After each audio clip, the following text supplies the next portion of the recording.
Okay. Good afternoon, and hope you had a good lunch. I'm not wishing you a good sleep.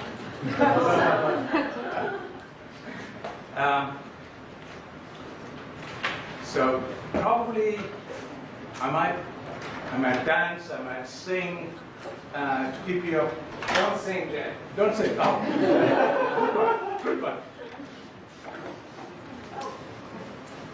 Right.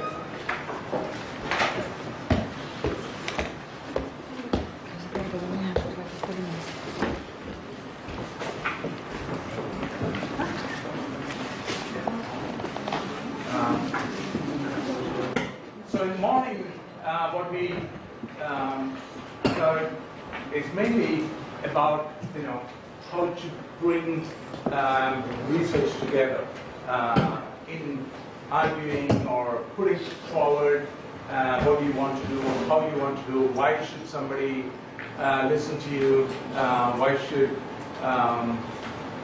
what am I claiming that's important. There are no real hard and fast rule in none of these ones. We all do in different ways, but what Alison and Byron discussed was, here are some general principles that you can follow, which gives us a better idea of what more successful way to do it. Okay, if you probably listen to 10 other people, and there still will be commonalities in quite a number of these things, which both Alison and Byron said. So can it be applicable in almost every area? I would think so. Would there be some differences? Yes. Do you have to work around it or using it? Also yes. Research in large extent, depending on what you're studying, where you're going to publish, will kind of vary. So if you're doing a master's thesis, it will definitely be a little different from a PhD dissertation as opposed to you're trying to publish. A not so good journal, very new journal, to mid-level journal, to a top-level journal. Are these all research? Yes, of course. Just because I published in just one journal, just like I think Byron mentioned about I managed to publish it in here. What's happening in the other? Why am I not able to? Why they can't take my argument? So there are obviously different reasons behind why somebody doesn't accept your paper. So in spite of the fact there are no hard and fast rules, you still have to maneuver your research as well as your thinking and making other people believing in you, what you're going to course. So the more of these kind of advices that you use to kind of judge yourself as well as judge your research by yourself first. Okay? So that I feel that I addressed all these concerns or these issues. Then you need to think about, okay, is this enough to convince other people who are going to look at my work? Okay, that's where the publication issues come from. And that's the reason why there are challenges in publishing. So let's look into some of the kind of, although I would say strategies, these are things that I went through in my personal life. Going from my PhD time or from industry time into PhD, and then from PhD to the academic life. We all have to do multiple things. However, you really need to remember one thing. We don't have everybody's skills in us. And you have to recognize, you have to appreciate, and you have to accept the fact that I know this very well, and I do not know these things. If you want to be all these ones, you may have to come back again in life many, many times. And I have not met somebody who have come back in life many times. So accept the fact that I am not this person and not that person. I am who I am. And therefore, I accept the fact that, somebody was asking me this at lunchtime about, judge yourself from what you were 6 months ago or a year ago to what you are today, or what you want to become in a year's time. Do not judge yourself with somebody else, and that's dangerous. I can never become Alison, or Alison cannot become me. Instead, I think, okay, I have this limitations, I have this skills. So using my skills, what can I become in 6 months' time, 1 year time, constantly improving. Using my skill, not using her skill. So be very aware of that. And you will never be what somebody else is. And you might try, but that's a wild goose chase. And don't get disappointed.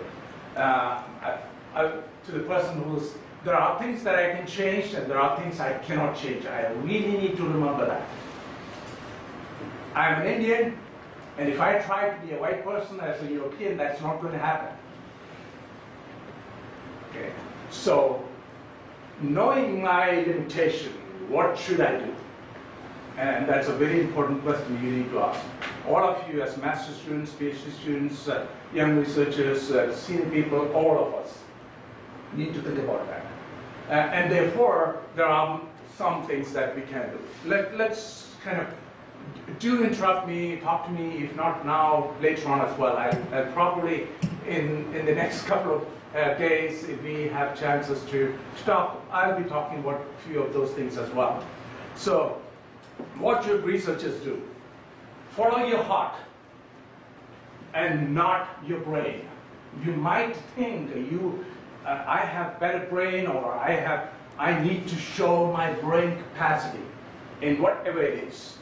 And there's a limitation to that. There's a huge limitation, because you can think of anybody who really, really, really became successful or lost. With all the opportunities, all the benefits, they have been the best university, they had the best tutors, they had all opportunities, but still didn't make it. They are because they were very, you may have read this small, story when you were little, the race between a turtle and, who was the other one? Bear, hare, or the rabbit, who runs very fast. So just because the rabbit runs very fast doesn't mean that rabbit is going to win. So you really need to remember that very well. So you need to have a heart. Means invest your heart into whatever you're thinking about, whether you're going to be a teacher, whether you're going to be a researcher, whether you want to be a student, whether you want to do a master's, or whether you want to be a general manager, whether you want to finish your PhD, whatever it is.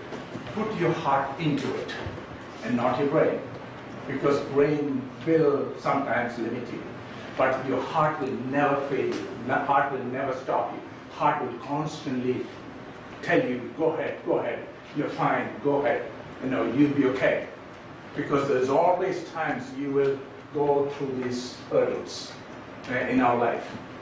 So what I'm talking about is more like philosophy rather than anything else. And every one of us have got our own philosophies in life. And the reason why you are sitting where you are is because of the internal philosophies have got that value which connects you. So all these people who have come from long distance to help you, to guide you, to teach you, all those things, why are they here? For no benefit to them. The internal philosophy is connected to that value system they have in their heart to help other people. Okay. So when you have the similar kind of ideas, you will never stop. There is no stopping. Nobody can ever stop you when your heart is aligned with your values. When your heart is aligned with your values, there's literally nobody can stop you. Doesn't matter what limitation you might have, what the entire world believes in you is wrong. But if you believe that what you're doing is right, and thousands of people you can think of, whether it is Jesus Christ, Buddha, whether it is Mother Teresa, whether it is Mahatma Gandhi, whether it is Nelson Mandela, they're all with no benefit, no reason, no capability more than the other people. They all succeeded. Why? Because their heart believed in the values that they would never give up. So your heart is very, very important as a researcher. You really need to think about it. Reading 10 books is no good, not enough, if your heart is somewhere else. So I normally tell my students this one: fall in love with your subject and not with your boyfriend or girlfriend. If you do, you have a challenge, you have a problem. Because then your boyfriend or girlfriend or husband or wife is not going to take you to where you should be or you want to be. So I always tell my students, for the next 3 years, keep aside your boyfriend and girlfriend. And go for it after your destination. After you get your degree or after you get your best job, then you go for the other one. And it's much more successful because you can concentrate, you can focus on it. Okay? So do that well. And it is 100% true. 100%. You think about it. If you step onto two boats will take us to the other end of the shore, right? But if I have two boats and they have two legs, you put on two boats, your two legs, where are you going to go? Down, and nowhere else. Okay? So you cannot step onto two boats. Your boat should be in one direction, and that's where you want to go to the other end of the river or the sea, whatever it is. So do more than what you're required to do. If your professor or a teacher or whoever tells you you need to write 10 pages, your question should be, what is the ultimate limit of the papers that you read, the number of pages you would read? If he says 50 pages, yes, is it okay if I write 55? Do more than that person. They should be impressed. You have to impress everybody that you come across. And so I always have a saying to my, that's what I did. And I constantly, still even today, do it. If she's expecting something from me, I will do 10 times more so that she wouldn't have an iota of doubt that I did not help her or I did not do that something. There should be 101% feel, if this person is with me, I don't need to worry. And that should be the attitude, whether you're a general manager, whether you're a professor, whether you're a student, whether you're a teacher, doesn't matter who it is. If you can do that, most of us will do well. Most of us will do well. And very, very rarely that. So because you're following one or the other, the reason I'm doing this is because I'm literally in love. So why wouldn't I do it? So I'm entirely diving into that because so if I was a singer, if somebody tell me don't sing, I'll sit and cry. If I was a footballer, if I like playing football, if somebody says don't play football, I will sit and cry. Exactly the same is what you should, as a researcher, do. If somebody says don't do research, means I will sit and cry. Okay. If that is the case, if I were to put in that much of effort and time, then naturally the people who want to work with me or I want to attract them to work with me, they will know this guy will put his soul and heart into it and will never stop. So if I come to her or anybody of you and say that I would like to work with you or will you work with me? So What am I going to say? If I say to her, yes, yeah, I'm happy to work with you. I know you're from Poland. I would like to get some data from there, but I'm going to say, suppose she's a very famous professor. So I want to get some help from her. So I'm saying, however, I don't have too much time. But I need some help from you. What do you think she's going to say? Yeah. Thank you very much, Jay. When you have time, come back to me. So I tell you, what made me today who I am is a conference I attended when I was a second year PhD student. Went to Carlstadt to attend a quiz conference, one of the first quiz conferences I attended, and ever since I've attended all the quiz conferences. And when I went there, we were only 2 PhD students there, one student from CPF itself and myself. We were the only 2. And there were small conferences just like this one. Everyone got to know each other. All of the others were all professors. So I was going to them and meeting everyone, and to everyone, this was my phrase, or this was my song. Sir, I'm very new, I don't know nothing, but I'm a very, very hard worker. I will do anything, I've got plenty of time. If you want something, I will do all that for you. Just tell me what you want, I'll do it for you. So naturally, I attracted a lot of people. Everyone thought that he was a nice guy. He's willing to spend a lot of time and dedicate and all those things. So many, many people helped me, advised me, suggested various things, almost everything. Even today, most of those people, including why do you think Christian Dornos is here? That's where I met him. Ever since, do you think I would not send him an email a few times a year? Of course. I would send him a few emails. As soon as he published a paper, Christian, I read your paper. It was such a motivating things for me. It gave me such and such ideas. Probably I didn't use a single word of it. But that's what they want to hear.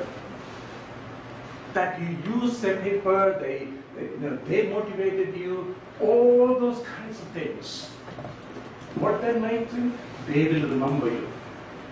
Every single one of them knew my name ever since. Wherever I go, again, if I meet them somewhere, the first thing that I'll run over and give them, so they say, oh, I met you at Karlstad, or I met you at such and such, and they always remember. So don't be shy. Don't be shy. People like to be liked. Tell me one person who doesn't like to be liked. Just one person. Don't you? They all like other people to like them. They all like other people to accept them, recognize them, tell them they are gods. That's fine. You're not losing nothing by making them gods. So these are all very important things in basic personal life I'm talking about, and nothing else. So these are all very important. So do more than what you can do. And collaborate with the researchers. That means, I was kind of forcing you to sit in tables and not, just because I know Alison, there's no point in me sitting next to Alison. I need to sit with somebody whom I do not know. And therefore, I have an opportunity to talk to them, and they get to know me, and therefore, when I send an email saying that, oh, by the way, we discussed such and such, can we now talk about doing such and such?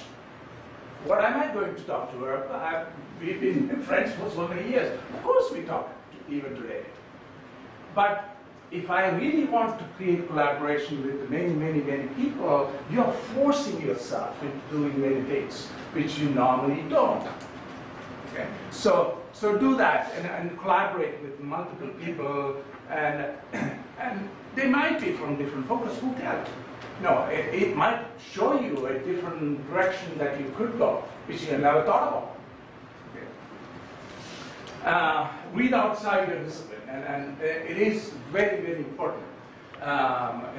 Don't just believe that this is the only world and I just want my PhD. That's fine, but you need to think about can I collaborate? Can I think about something which may be connected? And as soon as she started talking, oh, really? You do such and such? I never thought about it, and this is what I've been doing. It's some of the things that you've been doing. Why don't we collaborate now? And there are a lot of opportunities like that. And it does help you a lot. And attending conferences or presentations of those who are not in the field. And that way, you will kind of start thinking, I think Byron or Alison was talking about that, think laterally. And don't limit yourself into just one small area. Think laterally, and therefore you start understanding, oh, I can pull some from here, I can pull some from here.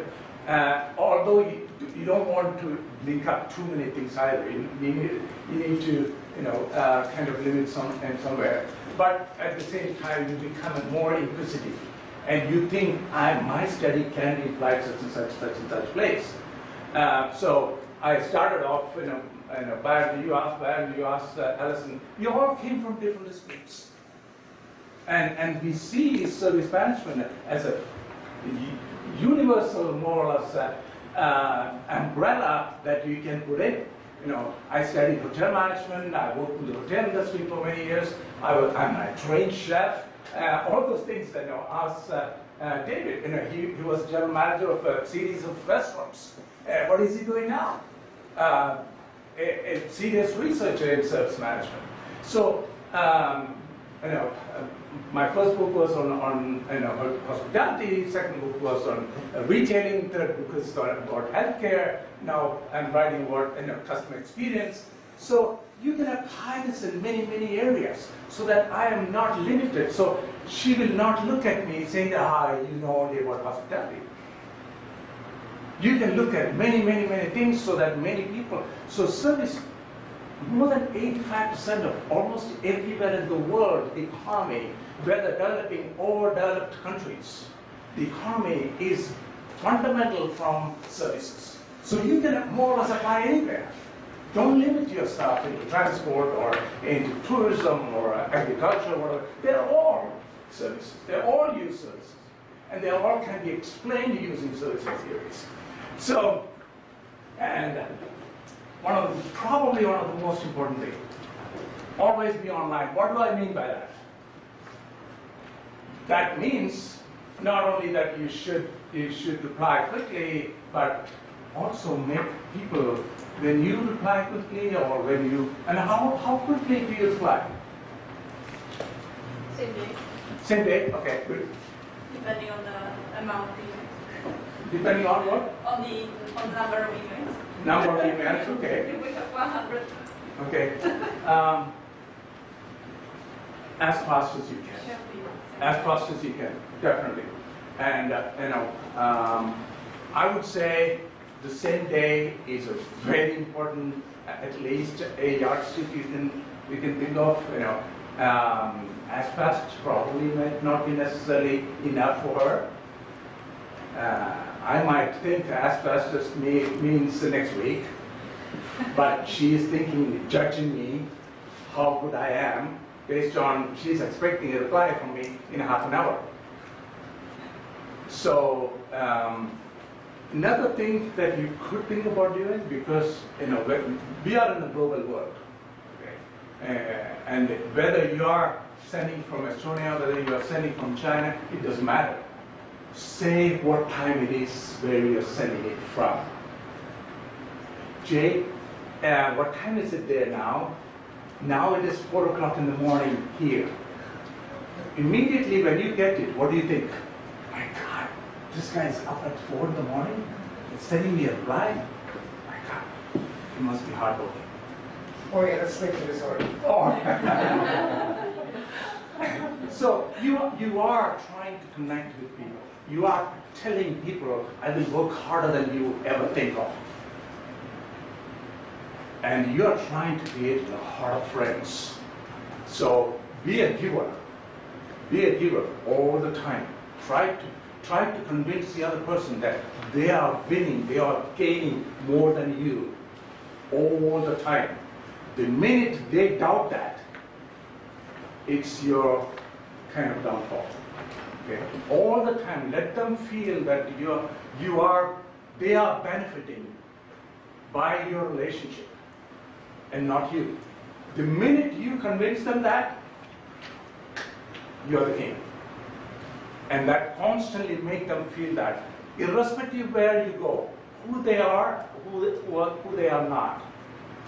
Whether you might be thinking them as, let's say, I am this position, they are only this position. Still make them feel that they are there. And it's a huge benefit.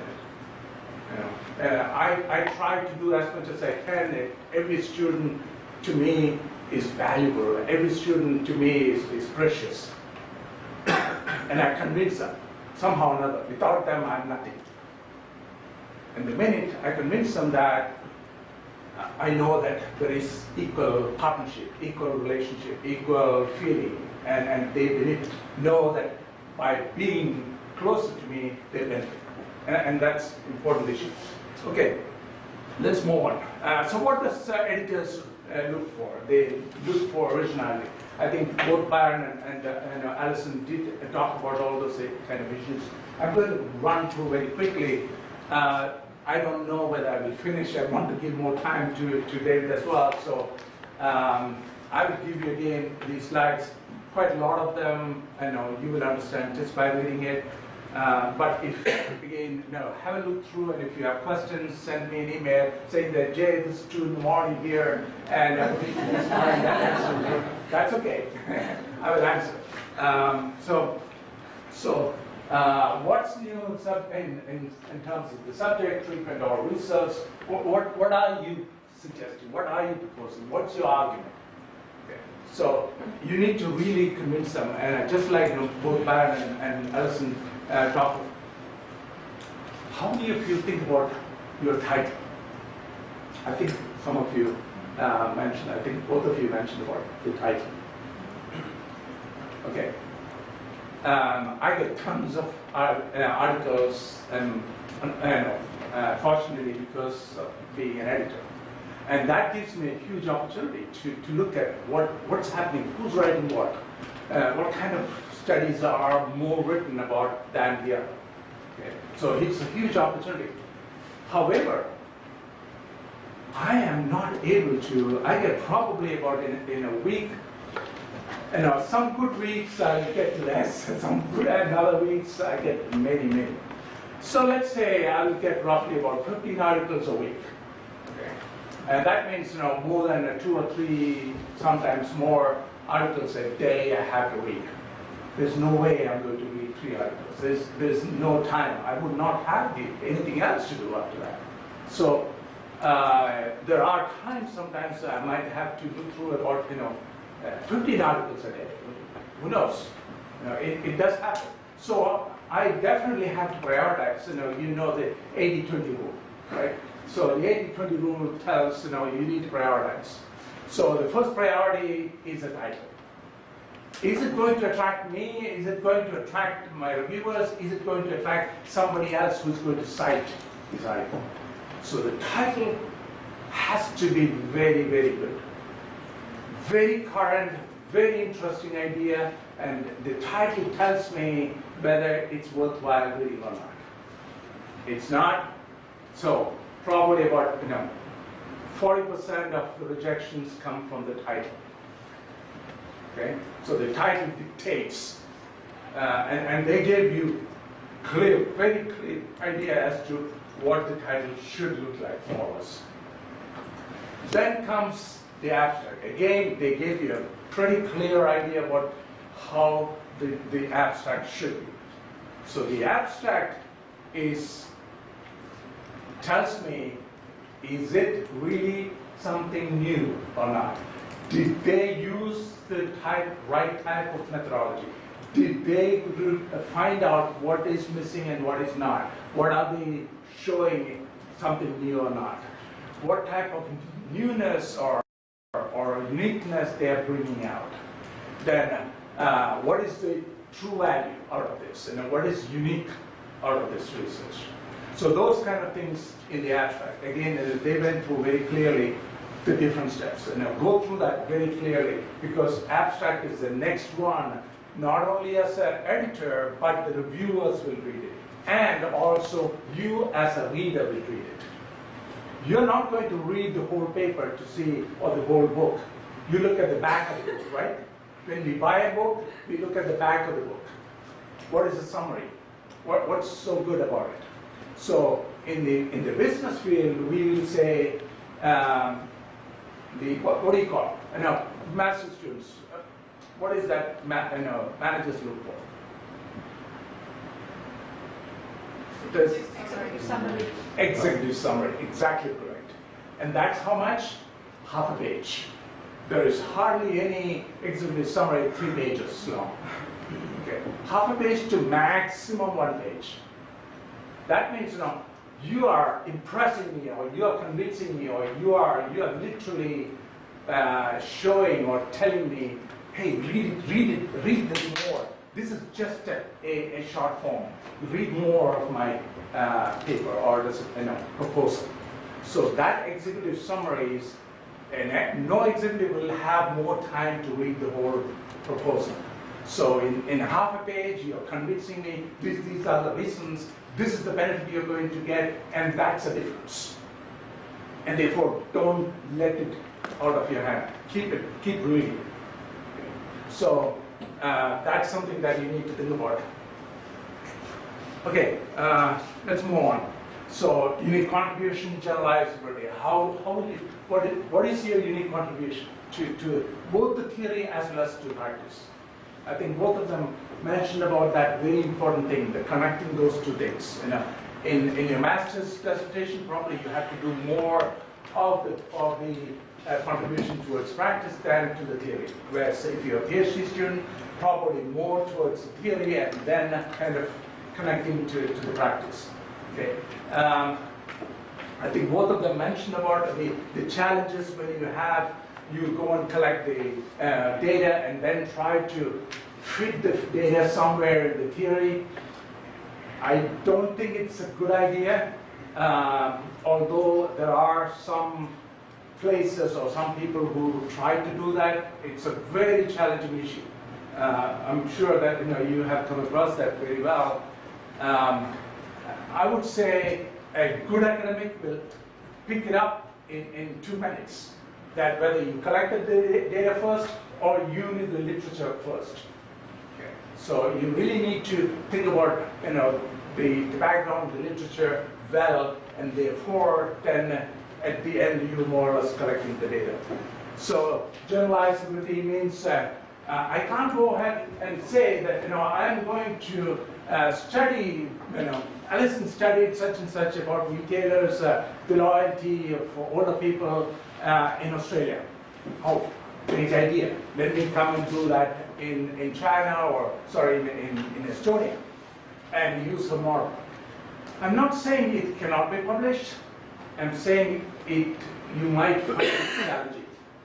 I need to then show how uniquely different Estonia is from Australia or any other place. Okay. Although you might still be able to publish it in some journals, but in a better journals you will have challenges to generalize, because theories are generic. That means if I drop something, it will fall down, and that's a universal theory. So irrespective of whether it is in Australia or here or in China, it falls down. Okay. So quite a lot of researchers will ask that question. Is it generalizable enough? So, but I can say the Chinese population has these unique features or characteristics, and therefore the older people from that country look at buying in this way, yes, that will work. But it is mean, I can't just use the model and fit it here, but I have to reason. Byron explained very clearly those reasoning issues. You really have to reason that and then take it forward. Okay.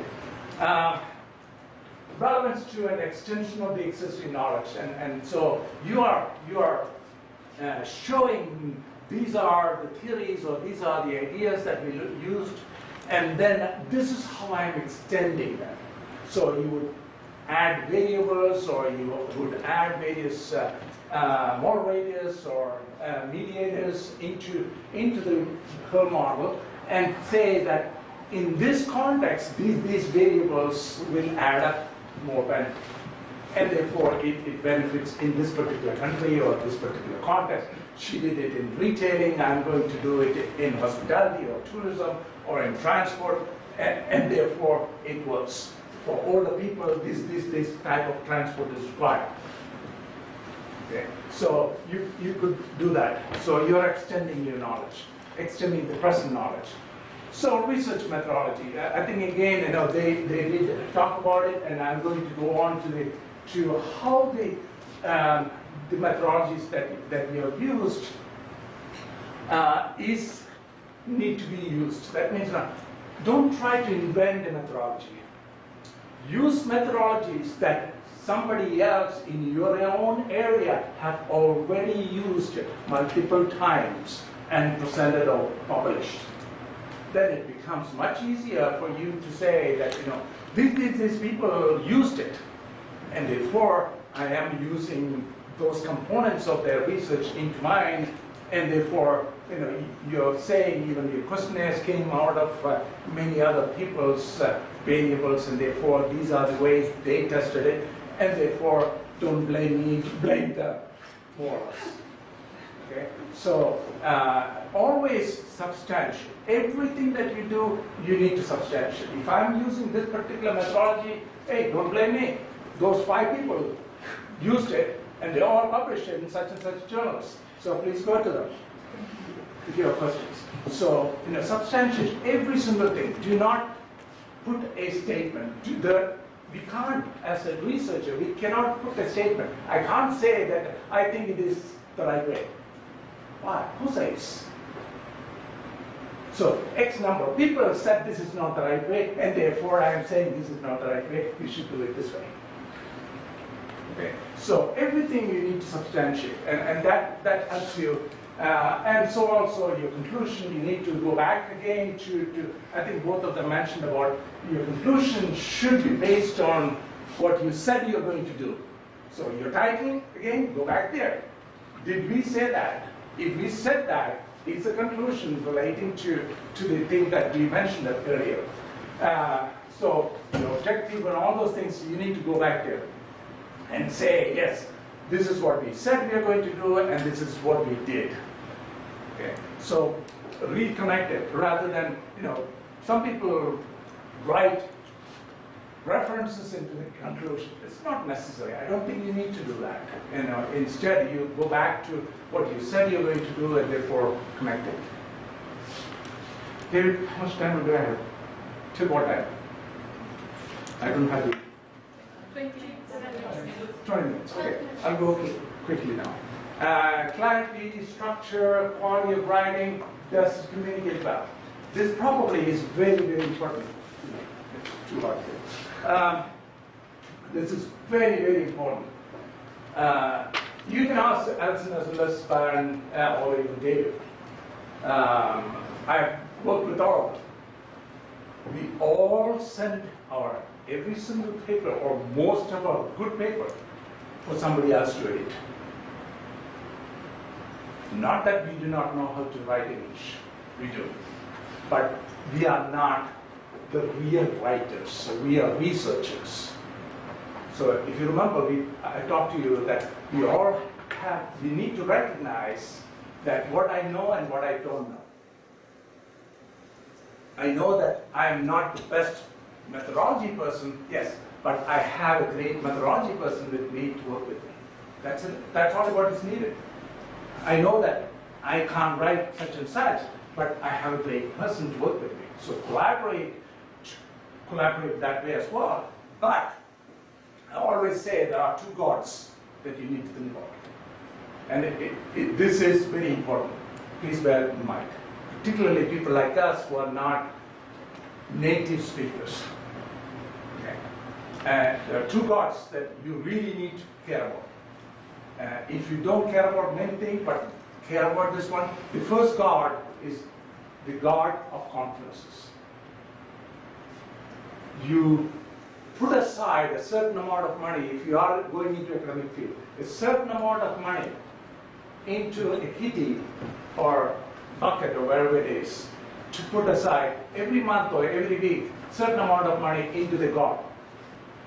So God's kitty. That means that at the end of the year, you have certain amount of money sitting there for you to attend any conference you want. Not that your department chair or professor or anybody telling you not to go, because you have the money. You can just take the flight ticket or register for it and go, because that's where you create the connections, contacts. Think about it. Now you've met me, you've seen me, you've created email contact. After 2 weeks, you send me an email saying that, Jay, I have this idea. Would you please look at this one small paragraph and tell me whether this area could be a good area to study? What do you think I'm going to say? Yeah, of course I'll do it, no problem. So where do you meet me? So if you did not meet me here, you're going to send me an email with a small, sir, I've heard about you. I know that you're an editor of such and such journal. I'm thinking about sending you an article. And this is a small synopsis of that article. Would you please have a look at it and let me know whether it's worth publishing? What do you think I'm going to say? Sorry, I don't know. Or put it up, finish the paper and send it to me into the system. So into the system means your 80% or probably even 90% chances are rejection. So I'm not kind of making you feel uncomfortable about the issue of rejection. That's a reality. But 8 to 9%, maximum 10% is the acceptance rate in my job. That means if there are 100 papers coming in, probably about 8 papers will get accepted. That's huge. I'm not asking you to be worried about it. I'll tell you about that a little later as we go through. If you are willing to, there's a couple of people sitting here. We are here. The reason why we are all here is to help you. If you are willing, we are all willing to work with you, help you, and support you, guide you, motivate you, do all these things. That's why we are here. Otherwise, we have no purpose, no reason to be here. But you have to be willing to go to, I don't want to point out anyone to embarrass them, but there are people who attended similar symposium and published in my journal through repeated work.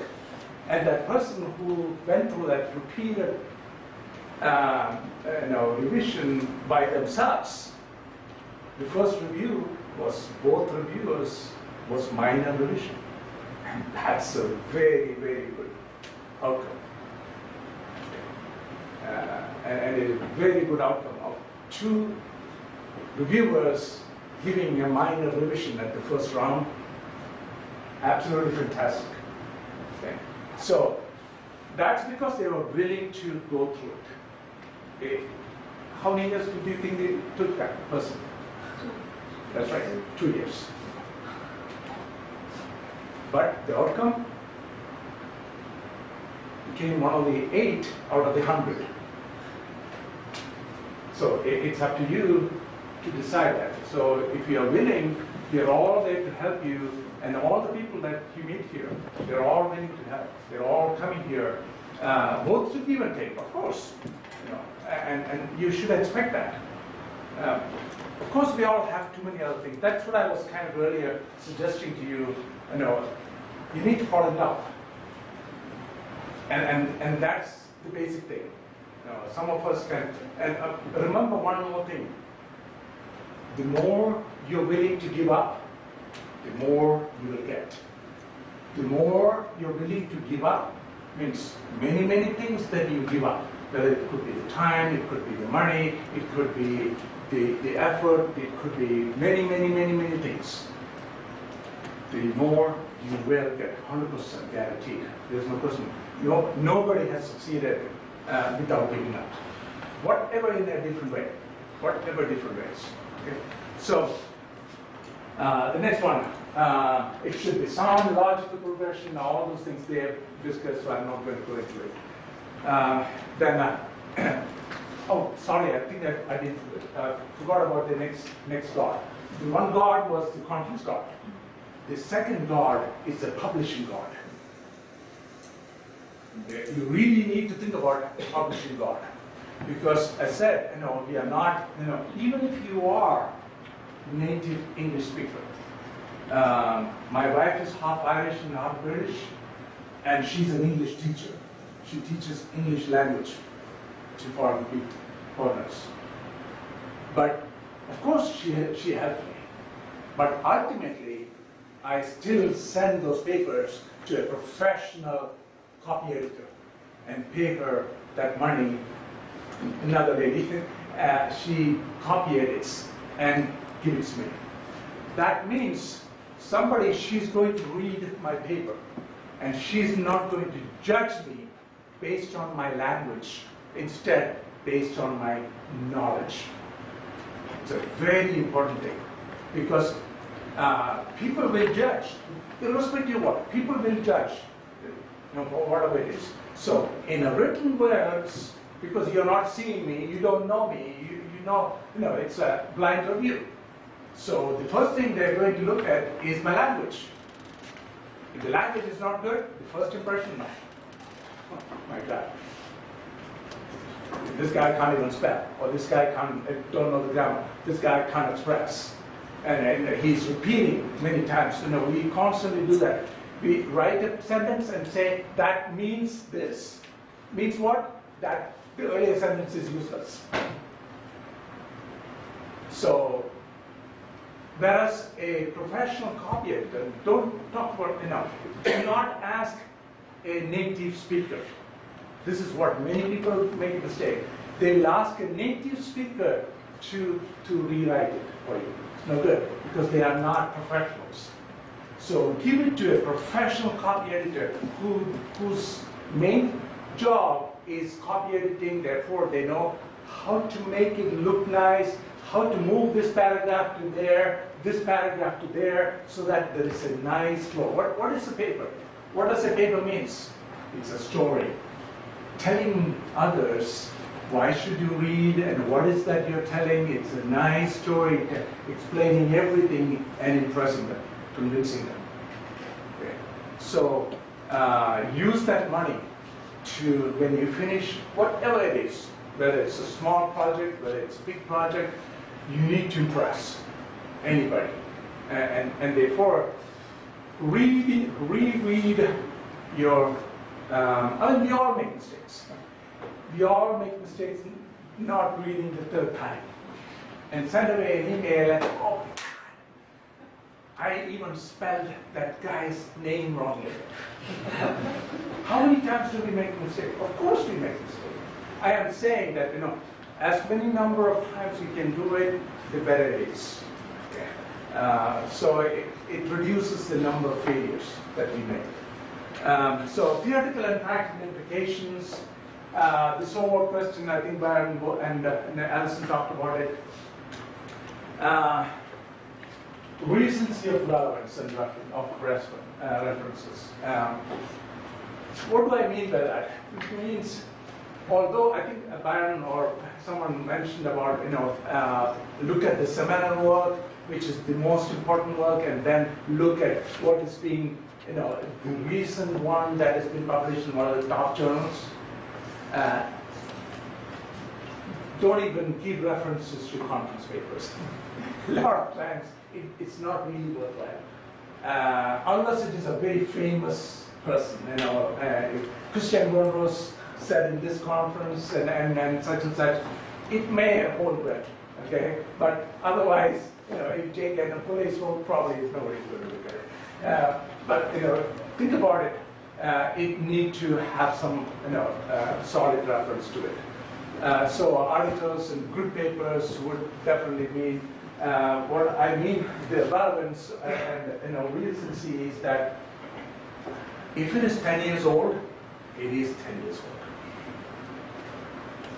And if you are, let's say, if you are writing an article about social media, and if there are some references, out of the 40 references that you have, 25 of them are 2001 to 2006. What do you think I'm going to say? Thank you very much. Okay. How many from 2010 to now? 2013, how many? Or 2014, how many?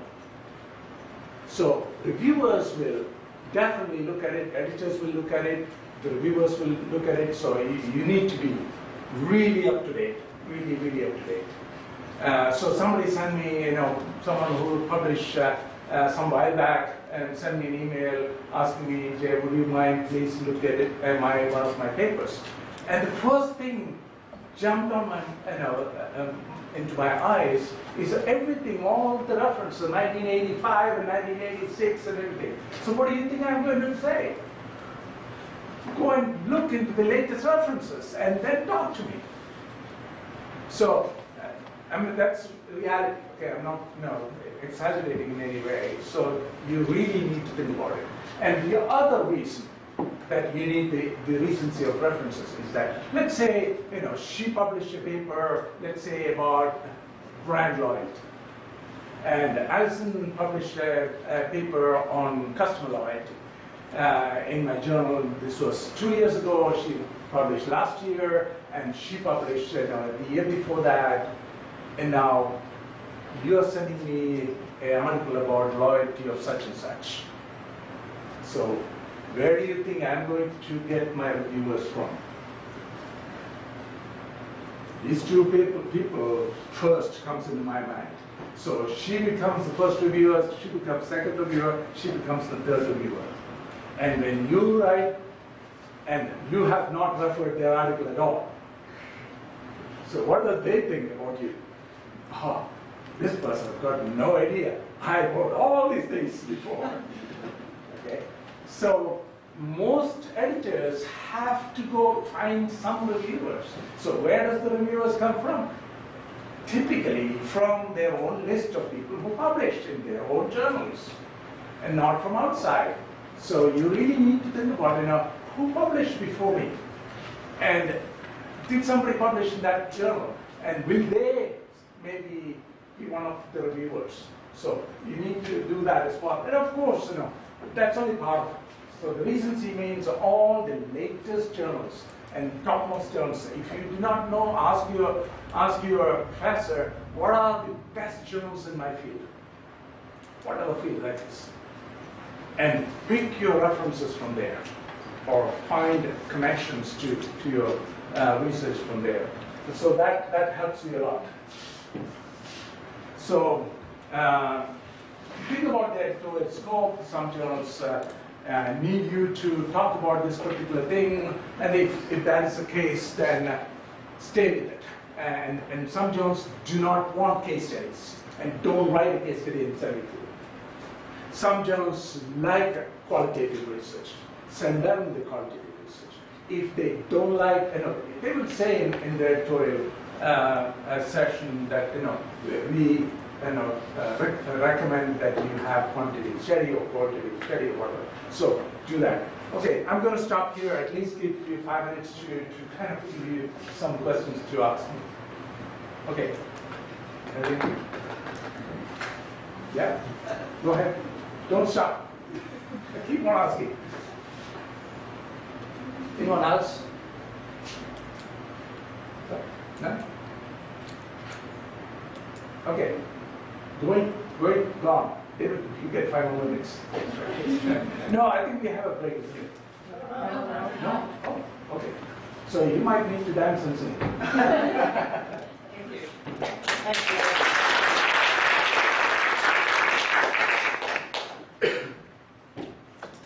The last guy of the day.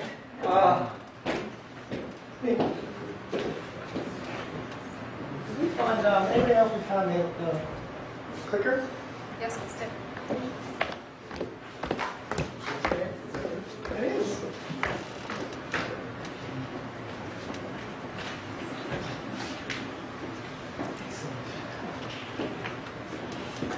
Oh. Hi, everyone. Do you want to stand up for a couple of seconds? Stand up. May not be a bad idea. Like a marathon torture.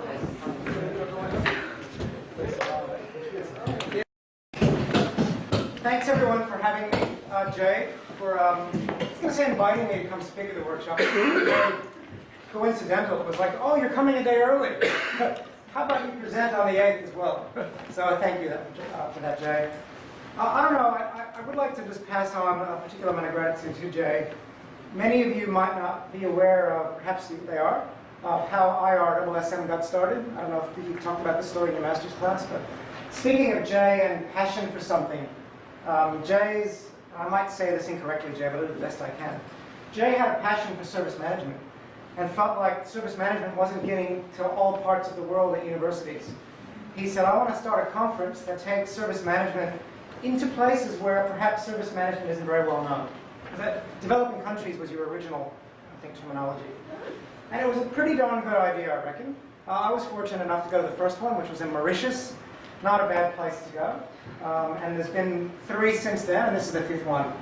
So Jay kept asking, I kept saying, no, I can't do it. So after 3 times saying no, I'm back. So it's really good to be here. Thank you for asking me to speak, and it's great to be in Estonia for my first time. So well done.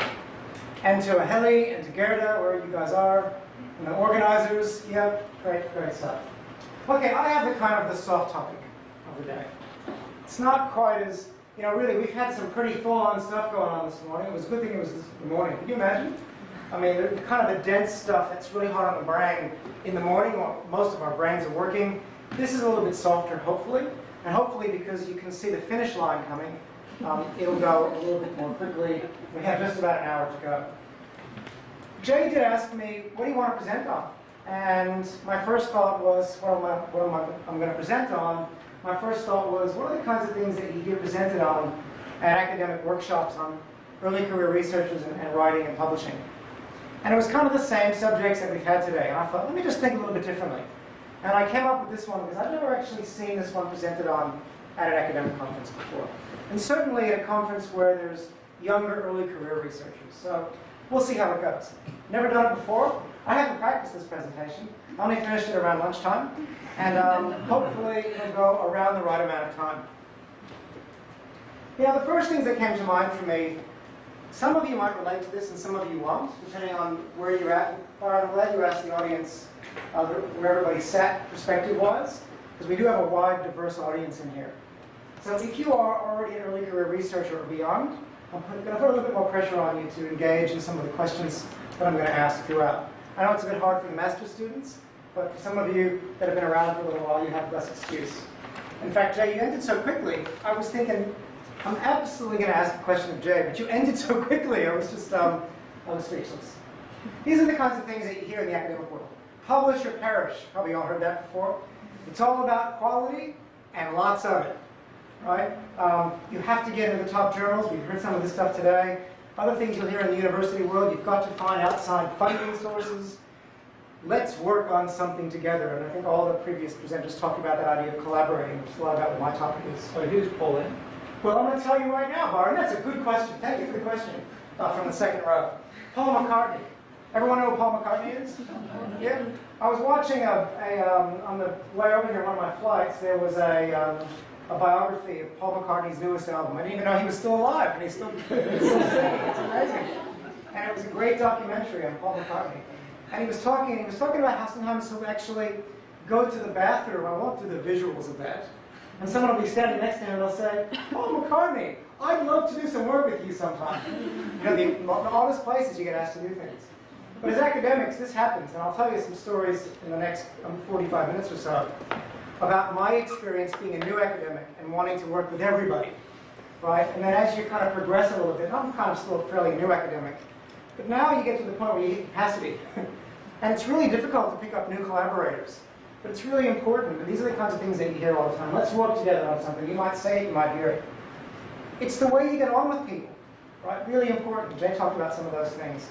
You'll be judged to some degree anyway by the company that you keep, right? Who you hang out with, stick with the winners, that kind of stuff. Those kinds of things. It's a lot of things that you hear in this life that we live in academia, not just in academia, but certainly in this life. And that begs the question for me, and certainly it begged the question for me when I started this profession of, how am I going to do all those things? I felt really overwhelmed by all those things that I heard, especially as an early career researcher, especially as a PhD student in my first year. I remember sitting in Jay's office, because Jay was my first supervisor, and I came from industry, and I had no idea what I wanted to do my PhD in. And Jay kept throwing books to me off his shelf. "David, read this one." "David, read this one." And it was really fantastic, but it was a bit overwhelming because I knew I was entering a new world. I came from industry, and I was pretty well known in industry. I was successful, and I entered a new world where I knew nothing, and I was really incredibly, like well below the starting point. To start a PhD, you're supposed to have research experience. I had none. So Jay and the other colleague, Chris Cooper, took a big chance on me at that stage. So, oh my gosh, what to do? Well, that's kind of what this session's about. How do you overcome being so overwhelmed about some of the things that are expected of us in the academic world, not just in the academic world? And one of the things that I did to start this conversation, you don't have to be able to see this, okay? Is I picked up the table of contents from the last issue of your journal, Jay. Actually, issue 1, I think you're on issue 3 now, right? And I looked at all the papers that are published in Jay's journal, which is, you know, around the top journal in the field of service management. That's fair to say? Around the top, you in the Journal of Service Research, right up there, pretty close. Every one of those papers has multiple authors on it. I can't say all the names. There's Rosanne, Helenin, and Jacola. There's anybody in here, I apologize. This room. DeCaser, Lavalier. 4, 5, 6, 7, 8 authors. Every one of those papers has multiple people on them. You don't see too many single author papers anymore. You really don't. So that's one of the ways that we overcome the challenges of all those issues. And Jay, you talked about that beautifully. Stick with your strengths. Know what your strengths are. And that's kind of what this session's about. So what am I going to do? Why this topic? I'll talk a little bit more about why I chose this topic. I'm going to present to you what I think to be a great academic irony, just on one slide in just a moment. I can't help myself. I'm going to talk about my favorite subject. Me. Very briefly, just let you know who I am. And I'm just going to introduce you. There are actually some key literature areas in this field of collaboration. So I'm going to introduce you to just a little bit about relationships, collaboration, and contribution. So there's actually literature which underpins the ideas that I presented in this, what I thought was going to be a non-academic session. And power is another one. I'm not going to talk about power, but power is a really interesting research area. You know, because in a relationship with collaborators, there's power issues. PhD supervisor, student, power. You know, if I work with someone who's much more senior than I am, they have power, perceived power. Interesting stuff. I'm not going to be able to cover that in my short session today. But there are some key literature areas, and I'll introduce you to just a few key points from those. Why collaborate? Why work together? And then I'm going to give you, so what I did is I spent the flight over here. I picked up a bunch of articles the day before I left, printed them off, got on the plane from Brisbane to Singapore, and began to start reading about this area of research relationships. I had very little knowledge of it. I was asked to send the slides through on Thursday. Couldn't do it because I hadn't even started the presentation yet. But through that process of around 48 hours and a little bit of sleep and about 25 cups of coffee, I come up with my 10 suggestions. So that'll be kind of how I'll almost conclude. But never fear, at around 3:15, I hope, you will actually be put to work, because in fact this is a workshop. This is not a seminar, this is a workshop. And when I run workshops, if my clients say, we'd like you to run a workshop on something, that to me implies that the people attending the seminar will have to work. So I'm going to put you guys to work a little bit at the end and get you guys involved. So just start thinking along those lines. If you're sitting by yourself right now, you're going to have to get to know each other. You're going to have to work in at least twos in that short session. And you're going to put together a little short collection of do's and don'ts of working together in research. Right, so I'd like you guys hopefully to blend together a little bit and have some conversations. So what you need to do is listen to the first 30 or 45 minutes of my talk, so that by the time we get to 3:15, you'll have something to base your do's and don'ts on. My main objective here is to basically reflect on my own understanding of this topic that I've studied, my own experiences, and then for all of us to share experiences.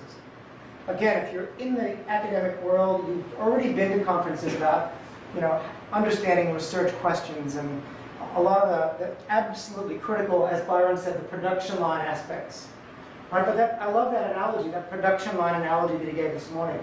But the individual parts of that production line does not create success in and of itself. There's a lot of intangible things that are involved in that as well. So, I'm just going to stop for a minute and summarize what the session's about. This is not a traditional research workshop topic. It's a move away from building arguments, which I took a lot out of that session, by the way, Byron. Really interesting. To look at research from an argument perspective, it was really, really useful, and persuasiveness. Critically reviewing the literature, outlining the steps of the research process, the stuff that Alison did this morning. Yep, I knew some of it, but there was some stuff in there that I hadn't thought of before. All right, so I love that template for writing an introduction. That's a really good idea for students. That's really things that I picked up from all those previous sessions. Research questions and hypotheses, interpreting data. We're not going to do any of that in this session. This is the softer, but I don't think any less important aspects and facts about academic life and the world of research. Creating partnerships, collaborating, and relationships. Hopefully a softer tone. The underlying premise for me being that working together is actually fun, certainly more engaging, and in my experience, a lot more productive. I know my PhD students, I have 6 or 7 of them now, and all they want from me is my ear. They want to talk to me. And I'm really busy and I'm hard to get, and I'm very approachable, but you have to work hard to spend time with me. And I do that on purpose, otherwise my door's always open and I never get anything done. But all my PhD students want from me is to talk about their ideas and have me engage with them. Right? So engagement is really important, and doing it collaboratively is really, really helpful. Before I move on, I always approach and suggest people at seminars to subscribe what I call the one gem theory. You've probably never heard of the one gem theory. It's a theory that I heard given by a presenter many years ago. And he said that when you dress up and you show up to a seminar or a workshop, you're probably going to hear things you've heard before. And you're probably not going to understand everything that you heard. And you might even be bored through some of it and fall asleep. Lower your expectations a little bit. Try to pick up at least one thing from each of the presentations that you went to that day. And walk away with at least one gem from those presentations. I've already mentioned some things from Byron's and Allison's. Jay, ABO. Always be online. My wife wouldn't agree with that one. But so, I've picked up even just, not even with looking at my notes, but some things. So I hope that you'll pick up at least one thing from this presentation. The one gem theory really puts a lot less pressure on the presenter, really. Right? And that's a picture of a famous boat. I didn't put it up there to talk about how badly my presentation might go today, but rather this is the maiden voyage of this presentation, and hopefully it will get to its destination. Academic irony, this is one of the things, I have thought of this before, but really it's really quite profound in this world in which we operate as academics. I walked around my hallways over the last couple of weeks, speaking to some of the world's top scholars in management and marketing. Sarah Belenthal, for example, Roy Ballantyne, a few people that you may or may not have heard of, Noel Scott, Brent Ritchie. I said, I'm doing this presentation on research collaborations and relationships. And they all said the same thing, great idea. We need more of those. Because none of them had any information for me. I was looking for a presentation. I was hoping somebody would say, actually, I just did one and I've got one here, and you can use it to base yours on. I found nothing of the sort. And I realized that we are not formally taught so much, and so many of the things that are really critical to us in our lives as academics. Not formally taught anyway. I have a PhD. I teach as a professionally. Not that much, thankfully. But I teach, and I'm expected to do it, and my students expect me to be good at it. I have never been taught to be a teacher. For me, at least, in a lot of universities, there's no teaching learning requirement. Is it like that in most places? No, No, it is actually. Well, the people I've spoken with, a lot of university academics. a lot of universities require a certificate of teaching. Okay, well that's good, but typically many of us haven't been through that before. But we're expected that we become an expert at a topic that we can also convey that knowledge to teaching. And I think that's not always the case. Supervising students, collaborating, relationships, my stuff I'm doing, reviewing for articles. I was reviewing articles from a long time, way back in my academic career. I never got a lesson on how to do it, you know? Certainly supervising students and PhDs, being asked to examine a thesis. So you use the knowledge that you gained, but actually how to do it, never been taught those things. And managing and leading. A lot of us, or a lot of academics that have worked their way up in a profession are asked to lead a school or institute or faculty. And they're very good academics, but they've never been taught to manage and lead. So there's a lot of things that we do in our lives that we haven't been formally taught. I find that quite interesting and ironic, that in academia, we have to do things that we're not taught to do. We just have to figure out along the way, which I think is my little chuckle. My university paid my way here, so I'm obligated to say a couple things about my university.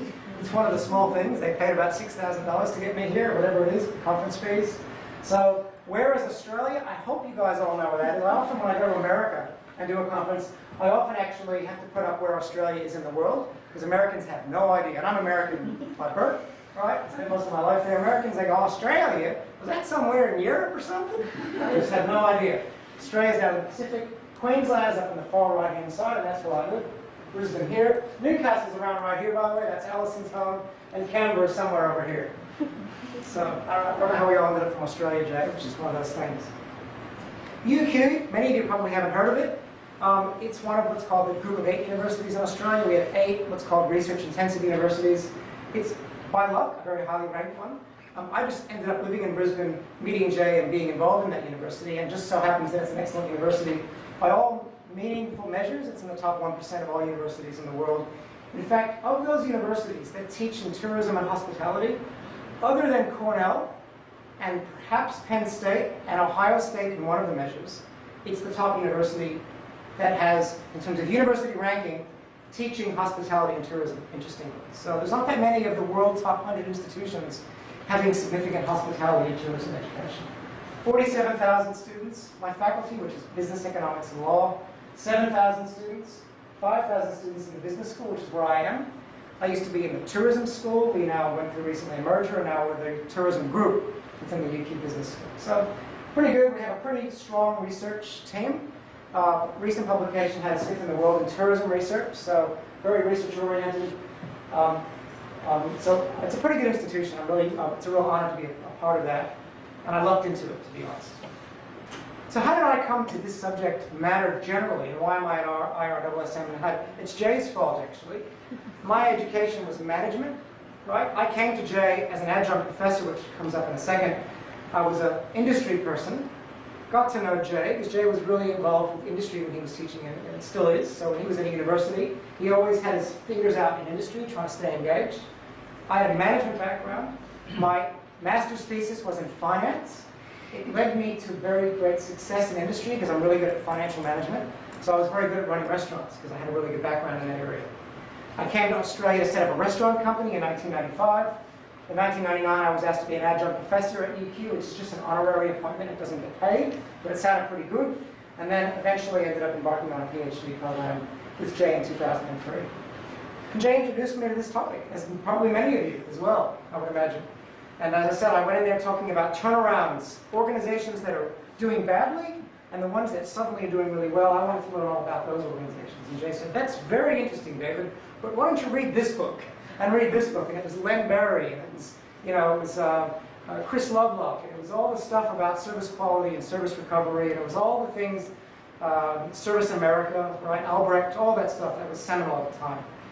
And I did my PhD and finished in 2006. So right now, I blend research and teaching with consulting. I have a company, it's called Shift Directions, and it's a great little thing that I do because my work as a consultant is exactly in the area of my academic work, and my university not only allows us to do it, they encourage us to do it. They give us 400 hours a year to do consulting, so we get paid at the university and being paid as well as a consultant, because they're really encouraging us to stay connected. So that's what I do now. and how I got to where I am. So that's how I come to this topic. I finished my PhD in the reality setting. The reality was I had to figure out a way to become a productive academic. As Jay would remember, that I didn't do a PhD to become an academic. I did a PhD to become a consultant. I wanted to be Dr. Solnet, so I could be a consultant and charge more money by the hour. That's the bottom line. You know, I didn't want to just be another former restaurateur turned consultant, right? And many of you probably haven't heard of. The older generation might have, but I'm not going to look around the room and make eye contact. This guy named Stephen Covey wrote a very famous series of books in the 90s. One was called The 7 Habits of Highly Effective People. It's a great read, even though Stephen Covey died, but it's one of those seminal books. And habit 2, begin with the end in mind. It's a great concept for business. I use it when I teach strategy. Begin with the end in mind. What's the vision of where you want to go to, and then work out the pathway, how you're going to get there. That pathway is going to change, but it's really important that you have something in mind.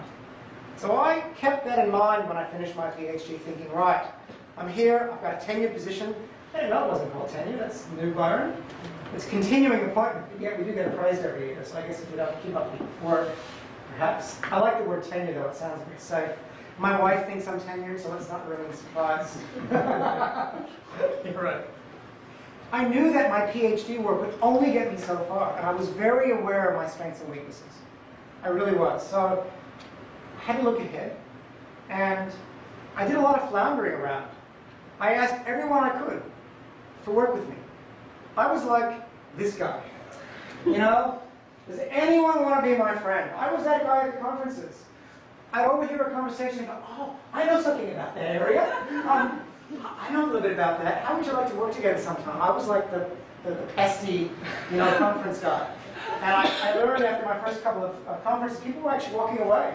And that's maybe a slight exaggeration, but that was me floundering around. I was trying to grab on to something to help me progress in my career. And I had to think, what do I have to offer? What am I good at? Like Jay said, we all can be good at everything. How can I become credible? And then I joined forces with one of my colleagues, and we created this thing that we call WARTS. That's the Workforce Research Team, or if you put tourism and hospitality, it would be WARTS. We created, because he's a qualitative researcher primarily in occupational cultures, and I was kind of a mixed methods person, all about organizational psychology and motivating the service worker to do a better job. So Richard was out here doing his stuff, I was out here doing my stuff, and we said, you know something, the only way that we're going to become a credible group at a research-intensive university is if we work together and create a team. And we nudged our way and created a research stream or interest area within the tourism group at UQ, and that helped us an awful lot with funding, and we began to create a little bit of a name for ourselves. And then we got what I'm learning to become, it's a bit of an addiction when you get a paper published. You get your first paper published in a journal, it's something that's kind of, gives you a little bit of goosebumps. And even now, 6 or 7 years later, I'm still fairly new in the area. When I get an acceptance note from a journal editor, it makes your day. It often takes a long time to get that note. After 3 revisions, we are happy to say that we will accept your publication. And I'm going to show you now just a couple of the publications that I've had, not to brag, in no way, shape, or form. But what my publications do is two things. The couple that I'll show you. One, it shows you where I work, so in case we meet over the next few days, you'll know the kind of work that I do. And it also conveys a really important message, that every one of the papers that I've done has a little story behind it, not the academic story of the actual paper, but who I worked with on that paper is a story. Every one of those papers have a different authorship group. I've created little groups of people, quite strategically. So it's a really interesting little story. So let's show you a few of them now, because I want to make sure I cover the gist of the material before we stop and do a little bit of an activity. My first paper, my first genuine paper was for my PhD, and it was all about turnarounds. So I actually ended up doing turnarounds from decline, and that was with 2 of my PhD supervisors. So, relationship supervisor, associate supervisor, and me. That was my first seminal work from my PhD. So that was a single author paper, very rare that I do those, but I was told and still advised, every few years, you got to do a solo paper. So every 3 or so years, I try to do a single author paper in a pretty good journal. Because otherwise it makes it look like you can't do anything on your own. I don't do that very often. This was with one of my PhD students. And it was a pretty good journal, hospitality journal, so it was all about service climate and the casino industry. She's my student, she got first author. That's one of my rules. If you're my student, you get first author. Now, I don't know, a lot of supervisors don't do that. I believe in that. I want my students to know that it's their work. Even if it's my area of expertise, they get first authorship. This was a series of papers in the Journal of Travel Research recently published around the workforce and tourism in the Asia Pacific. What me and Richard did, Rich Robinson and myself, we said, who could we get to help us write this paper that can give us some credibility in the world so that this paper will get cited better and it will be a better paper. So we actually picked people and said, we're doing this paper for a special issue of the journal. And many of you know Tom Baum. Some of you might know Bob Ford from the University of Central Florida. And Brett Ritchie, one of my colleagues who specializes in a space about tourism and destination image. So we put some ideas together and put this paper together. This paper was driven by a conference that Jay invited me to, a thought leadership conference. And it was a great privilege to be able to work with some of these people, mainly Parsu and Ruth Bolton, who I was just fortuitously put on their team. And what we did is we worked on a paper together at that conference and then for a few months afterwards. A lot of authors there, a lot of dynamics, 8 people, a lot of teleconferences, a lot of Skype calls, you know, a lot of disagreements. Of course, there was a bit of power in that group. You can imagine where the power lied. You can imagine when somebody in that group, a couple of those people said, I think we need to go this way. Most of us went, we agree, right? It isn't always the case, though. This is one published with a couple of my colleagues, but strategically, again, we brought in a management guy, put his name at the end, because we were going to the area of turnover, and we wanted to go outside of hospitality with some work that we're doing, so we invited him into the paper, argued what we were doing, and he said, you know, he's one of the most cited management scholars in the world. He said, I like that idea. I'm going to join you guys. So now we put an Australian Research Council grant in with him on it, because we know we have a better chance. So what am I trying to say here? I'm actually getting the point. Collaborating is often very strategic, and you've got to think about these things, because you can't do it all by yourself. There's a single author paper that came out of the Mauritius, the first IRSSM. I was asked to speak on hospitality education and service management, and I was able to convert that presentation into a paper. So you get the idea. And the most recent one was in Annals of Tourism Research. But again, we worked on who should be on this paper, and I encourage you as you progress in your careers to do the same thing. Be thinking, when you go to conferences, I met this guy, and he's really into that area, and I've got this idea. I met David Bowen at the last quiz conference, and I talked to him about some ideas, because I know what David Bowen publishes on. And I got him to say, I really like that idea, David. If you pursue that idea and you get it together, and it starts getting some energy, give me a call and I'm happy to join. So I think I've learned how to be creative and clever about those things. So have any of you ever worked together on a research project or paper? Let me exclude those that already have their qualifications. Anybody else in here ever worked together on a paper? Can I just ask you about the experience? Well, I have several different projects. Yeah, did you have any terrible experiences? I want to hear a really bad experience. Well, one perhaps was where the communication was not working as much. We were living in different countries. Yep. And I think we did just not in the beginning communicate who would do what. Yes. So we ended up doing the same thing Yes. pretty much. So but it was a really good learning experience. So Yep. Good. now I know that in the beginning already Good. scheduled up. You can talk about the next couple of slides, and I'll talk exactly about that. Anybody else have a not so great experience? I'm involved now in one project with my potential thesis supervisor and Yeah. a colleague, and this is an issue of very strong power relations. Yeah, yeah. So it's difficult. So Yeah, the team dynamics can be very difficult sometimes. Yes. So we're going to come back to this in a little session that we do at the end. I want us to be thinking about kind of the do's and don'ts. So this slide is just a bit of a primer to get you thinking about those things. So working together, it's about relationships. Well, the first thing I thought of was, the first thing that comes to mind for me about relationships is the relationships that I have with people, obviously, and like girlfriend, boyfriend, husband, wife relationships. That kind of comes to mind for me. Young people, when you think about relationships, you're thinking about girls and boys. That's what happens, right? It's association. So, but really, collaboration is about relationships in its very basic form. Relationship defined as a condition or fact of being related, connected, or associated. In life, relationships happen. They just happen. With friends, you have colleagues, and more. You know, relationships happen, and oftentimes they end. I've noticed in my life, though, with Facebook, that those relationships never really end. It's kind of a bizarre thing that I don't think was ever meant to happen, that we actually know what our ex-girlfriends from 20 years ago were doing. Like, until Facebook, you never would have known what somebody who lived in another continent was up to, and that's kind of a weird, creepy thing, but I'm still curious enough to keep them on my Facebook. The relationships end, generally.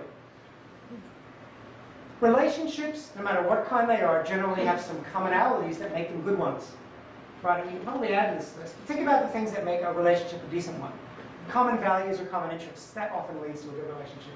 Some chemistry. Kind of hard to describe chemistry sometimes. You meet somebody, you have a chat, and the minute you start meeting with them, chemistry happens. It's lovely when that happens. Other times, it's awkward and difficult, so you can tell. Relationships often have something mutually beneficial in it, right? So for it to sustain, it can't always be about, you know, just me getting something from Jay. At first it was, and then it kind of switches after a while, and now the relationship that he and I have as colleagues is very different than it was when he was my PhD supervisor. Right? It is, naturally, right? Good communication, honesty, you know, being able to speak the truth to each other. And by the way, I'll have these slides available, so you don't have to worry about taking too many notes. I'll make sure that they're posted wherever. Expectations. So as relationships progress, whether it's explicitly or implicitly, things happen that we start to learn what the other person needs. So that happens, right?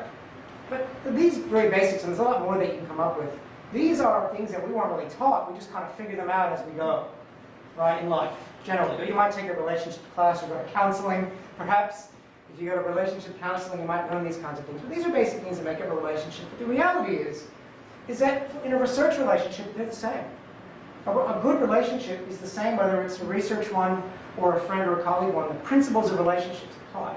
So I thought that was really quite an interesting starting point for my quick little review of some of the theory underpinning this topic.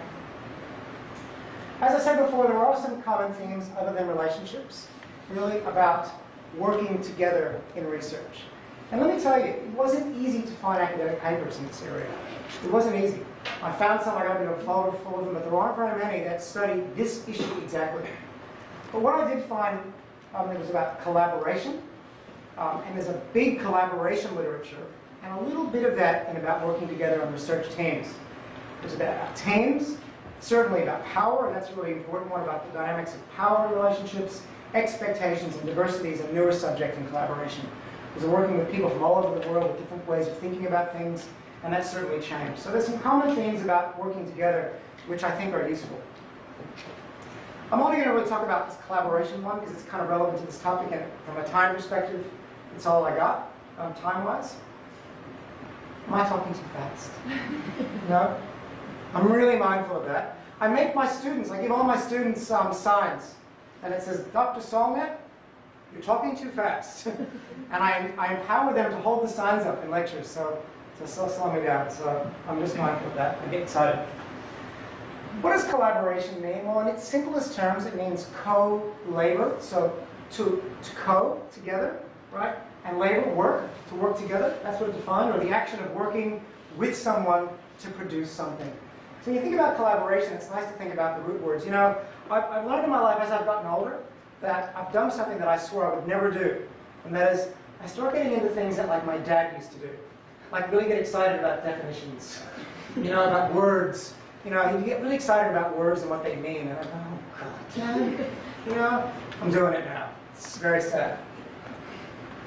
Collaboration, the act of working with another on a joint project, or something created by working jointly with others. What's collaboration or co-labor? It's to kind of work together on something. It also has negative connotations, and if you look in the dictionary, you'll find some negative things there as well, but in a bad sense. Traitorous cooperation with an occupying enemy. Hopefully your collaborations as researchers won't be those, although they will be sometimes. They might feel like that. Hopefully not with your PhD supervisors or your dissertation supervisors. They won't be collaborating in that sense. So with collaboration then come contributions. So if you're going to collaborate with someone, there's an expectation that those people are going to also contribute. Well, that's a tricky one. How do you define contribution? Wow. I had the fortune of driving in the car yesterday on the way back from the airport. Christian Gardner's happened to be coming in around the same time. I've never met the guy. He's one of my, I was starstruck. You know, I felt like I had Bono in the back seat with me. You know what I mean? I was going to say, you know, about still haven't found what you're looking for. How did you come about writing that song? That's a U2 thing, by the way, right? I felt with Christian Gronnerus, he was so primary to my early understanding of service management that it was just kind of, I was starstruck having him in the car. But we talked about this issue of contribution. I asked his opinion on it. And the first thing he said was, what does it mean to make a contribution? That's the first thing that you wonder in an academic world. It's such a varying thing. Is it a brilliant idea from one person? Or is it being involved to the bitter end? Right? Oftentimes research teams work together on something. But somebody could come in and say, you guys need to switch that model around and do this, and think of it this way, and think about what Kandampully said in 2006. I think that's what your paper's missing. Is that a contribution? Does that guy get his name on the paper then? I mean, these are things that have come up in the literature about some debates about what makes a contribution to some academic work. I pulled this from one of those papers. You know, a brilliant suggestion made during a casual conversation may be more valuable than weeks of toil. So is it time that makes the contribution, or is it knowledge? Don't know. Is it a name which could add impact? You know, let's face it, the paper with Paris Derman on it is going to get a lot more citations because his name's on it, right? So that's just a natural thing. I think it was the most downloaded article, or one of the most ones in your journal last year. It's a good piece on social media. It's a conceptual piece. It's hard to read. It's really long. But his name's on something that's got social media on it. It's going to get downloaded at least and possibly cited. What about honorary co-authors? You know, this is something that Professor Gronnerus said on the way yesterday. He said, well, my students insist on putting my name on their work. Well, they've often done 95% of the work. They want my name on it. And he knows the reason why. But of course, the students know the reason why too. Please, just at the end of it, anywhere, because that's going to mean something. Is that a contribution? I could tell from Christian Gronnerus that he actually felt uncomfortable about that. He felt uncomfortable, but he knew that it was like a service he could do to his students. You know, on one hand, but it's a really tricky territory there, especially when you look at things like ethics of contribution. And I know the Academy of Management has some really strong ethics on what makes a contribution, what makes a co-author. And being a name doesn't always do it. So it's really tricky, very gray area, I found. Or the person whose original ideas were used. You know, a lot of people are ideas people. I work with colleagues that they don't write very well. They're not methods people. They're not very patient. But geez, they find the area that needs to be researched. And they're often, they say, look, I got this great idea, put you guys together, but the condition is, I'm the first author on it. Right? So maybe that's the contribution. Maybe it's a specialist, a stats person. I'm doing a paper now with a structural equation modeling specialist. She's a great scholar, but I knew the data that I have from this restaurant company. It's so profound. It's one of my clients. And they've given me 6 years of customer satisfaction data, employee opinions data, and all the financials. But give me all this data. Like, what do you do with this? Well, I know enough to know that that's perfect for structural equation modeling. So I brought an expert in, and I said, Charlie, your option. I'll either pay you as a statistician, or you can work with me as a co-author. So that's what we did. So she chose the co-author method. I think a lot of times we pay people as experts. Is that a contribution? Should they be a co-author? I don't know. Sometimes the person who finds the money for grants, that's another person that could be. So, or there could be just a person who's running the project. Oftentimes in the sciences, somebody got the money, runs the project, and their name goes on the papers. So contributions are really, really kind of a gray area. And that's something that we all have to navigate through as we progress in our careers. Did I miss anything? Byron, did I miss what do you think is a contribution? Did I miss anything? Who else could be making a contribution such that they could be a collaborator on a paper and get their name on it? One of the areas I think is really quite interesting is editing, copy editing. Good, really good point. It really does make a difference, Jay. I've looked at this. A well-copy edited paper is readable and much more likely to be published. Yep. Yet we generally pay for the service. Yep. So maybe you pay for it and they don't get their name on, or you don't and they do. That's good questions, actually. Because really, like I know especially in my early days, without a copy editor, I couldn't have gotten my work published. I was a practitioner, and I was really good at writing a work memo, and I could fire up the staff, and I could look at the financials and make really good decisions, but I could not construct 2 pages of data that made logical sense tied together. It was really messy, my PhD at first, because I couldn't do it. I got a lot of help. I've gotten a lot better at it now, so that's a good point. So there may be others. These are the kinds of questions that I work when I work in my teams, and there's 6 people. What I usually do is I say, right, your job is only the section on destination image and how that could apply to employees working somewhere. Right? So you know the destination image literature. I want a section on that, and I want you to tie that to how that might apply to not just tourists coming somewhere, but employees to go work in that place. And that's the paper I published in the Annals of Tourism Research. Why? Because it was a really great contribution, because no one had ever done that before, and we were lucky enough to have some experts helping us. So I didn't have to become an expert in destination management. I got somebody on there, but really about allocating tasks. If you have too many people that have the same areas of expertise, it's not going to happen very well.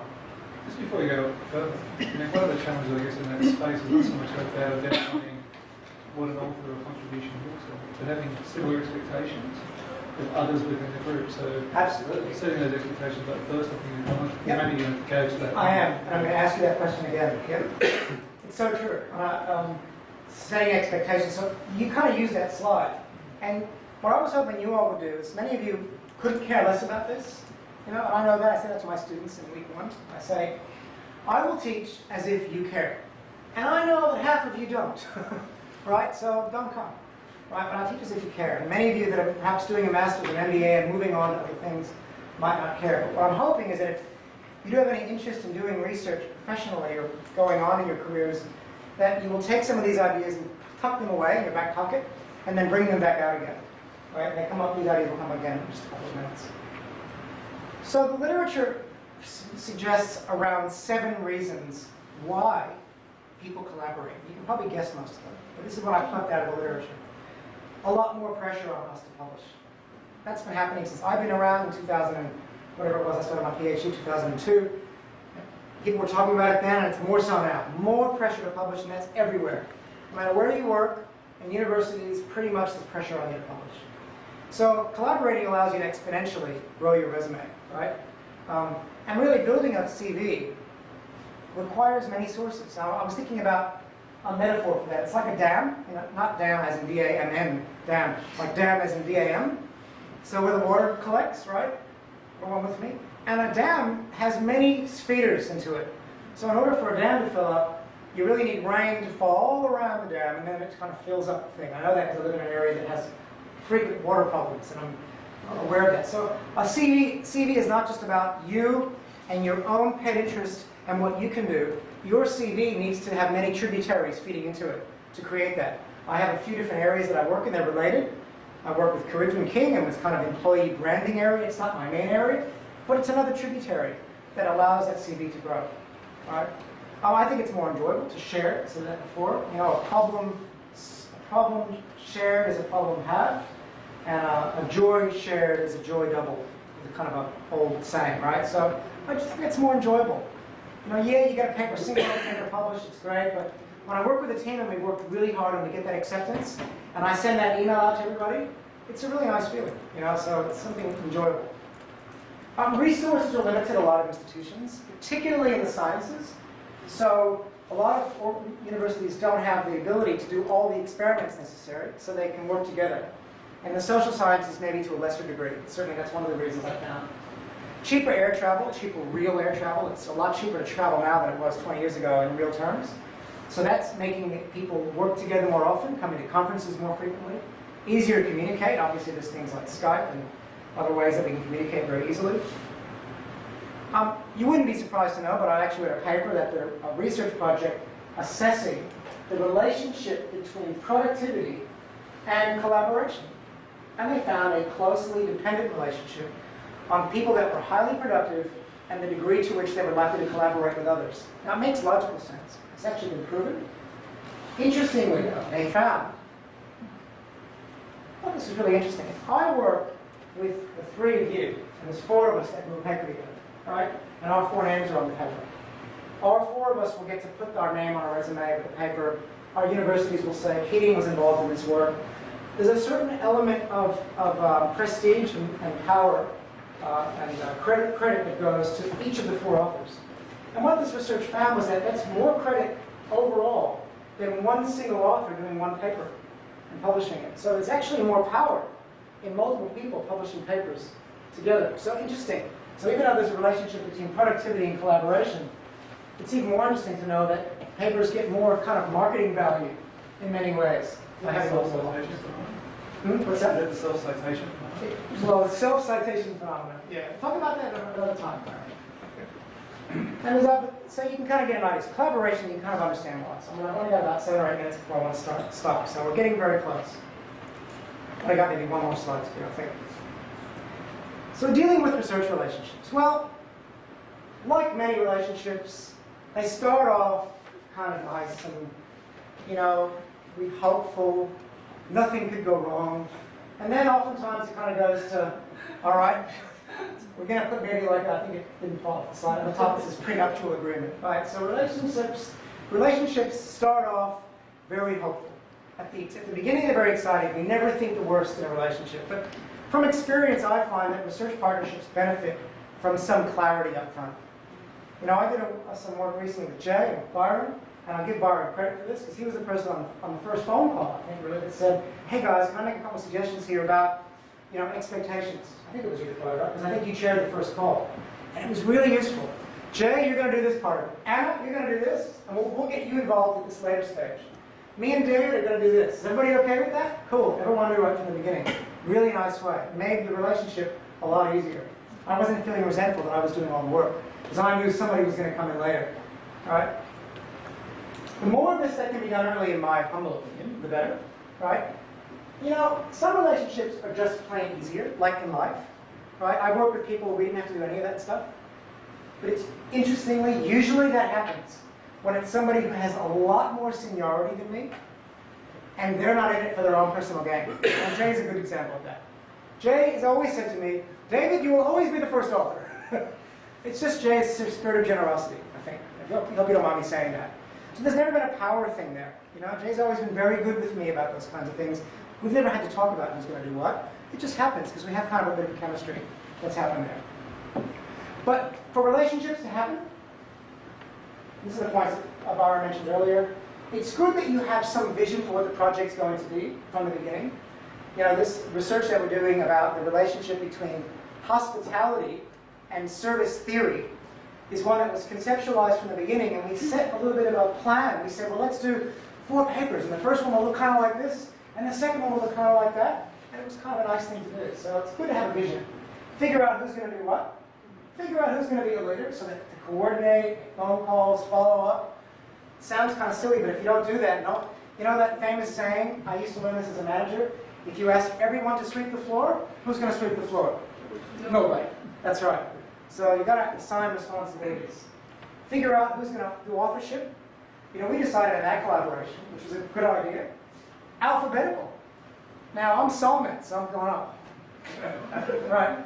But, you know, we have a little note on the bottom, and it says that in this paper, every author contributed equally, and the authors were decided alphabetically. So it makes it really clear. That's fine. It was decided. We agreed. We move on. All right? Communications and timelines. So things to consider in relation to working together, I think are really important. And there's others which we won't get to. I'm not going to spend any time on this slide. I'll just make 1 or 2 quick points because I want to get to that last slide. When I first put this together, I was thinking there was going to be a lot of PhD students in this. So I was thinking about the relationship. And Sarah Damakar, one of my colleagues, I talked to her about this. She's Austrian, got a very strong kind of Austrian-German kind of accent. I guess Germans would hate that I said that, wouldn't they? The strong accent, to me, sounds German, but it's Austrian. I said, Sarah, what do you think about the relationship between supervisor and student? She goes, my terrible accent. When I'm going to spend 3 or 4 years with somebody, I'm going to make sure I like it from the beginning. You know, she was very very animated about it. She goes, think about it. You're going to be having this person literally in your room with you for 3 or 4 years. She says, like, I don't just recruit and attract them. I select my students based after I see them and speak to them. So interesting. So really important. So she knows that relationship with the PhD student is not just a student mentor. It might be a lifetime relationship. So we're taking it very seriously. So all these principles about relationships and collaboration, they apply really beautifully in a PhD context. So I'm not going to cover this slide, but I think it'll be in the slides for you to see. So if you're thinking about doing a PhD, you are doing one, I think the dynamics of collaboration, of power, of responsibility and contribution all count in a similar way. So I'm just going to cover my 10 suggestions, and then we're going to still have 10 minutes left to do our activity. Fantastic. Okay. My 10 suggestions for doing collaboration well. And whether you're at the early stage or the later stage, I kind of pulled this from the literature and my own experience. Create an identity. This is exactly what Ron said in the car yesterday. He said, as an early career researcher, you need to get known for something. Right? Now, it could be being very competent, hardworking, that's what Jay was talking about earlier. You became known as the guy who would go 10 times more than you had to do. You became known for that at the beginning. It could be someone who knows a context really well, or a discipline, or a methodology. Get known for something. That really helps. Put yourself out there. That's what Professor Garner said yesterday. You've got to be brave and present at conferences, even working papers. You've got to say, oh my God, what if Christian Gonrus or Everett Gummerson was in that room? Oh my God, what if they're going to be in there watching me? It's terrible. I'm going to be humiliated. You've got to go through that fear if you're ever going to be successful, because they're going to really appreciate those things. And it gets you the opportunity, as Jay said earlier, to be able to find people to collaborate with. Yep, try to avoid, can anyone please work with me? You try to avoid that. Think a little bit before you just prostitute yourself around. Really, this leads to no good outcomes, really. People will start avoiding you. Always do a little more. There's a concept that I heard in the China, some of my Chinese colleagues don't know this, but it's a proverb about a Chinese bridge I heard once. And it says that to create a really strong bridge, the two trees don't just reach over and touch each other. They have to reach over and overlap a lot. So go do more than just reach halfway. That's the kind of do a little extra. It's a really nice proverb. Always do a little extra, especially at the beginning. Try to make an name for yourself. Have a positive spirit. You know, some of you are positive, optimistic people. Some of you are going to be negative people. There's a few facts out there in my experience. Generally, certainly in the hospitality world, optimistic people make much better service workers. But I want to work with people who are a bit positive. And I think there's an optimistic and positiveness is a nice thing to have. Don't be a gossiper, and don't be a character assassinator. That's not a good quality to have, right? Talk about people behind their backs. Yeah, we talked about that earlier. Try not to overcommit. It can be very stressful. I used to do that. I used to commit to a lot of people, and I'd see them again the next year at the same conference, and I go, oh my God. I promised to get back with you about that idea that we had. Right? And it's very embarrassing. So try not to overcommit if you can. Think about how to exit a relationship gracefully. Man up. Any of you know, there's the show Sex and the City. Did it ever get here? You know, it's a famous American show. And I love this one. I love how Carrie Bradshaw, you can't read that, it's a blurry.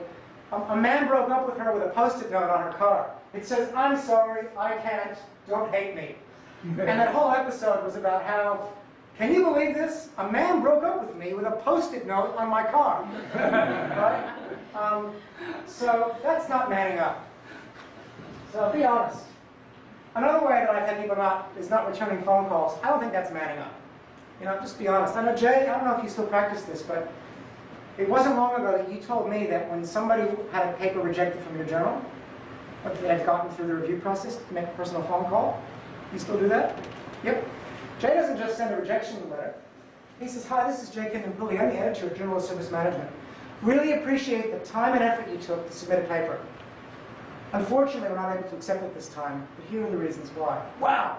That's manning up. That's service management, too. Right? So it's a nice little principle to have.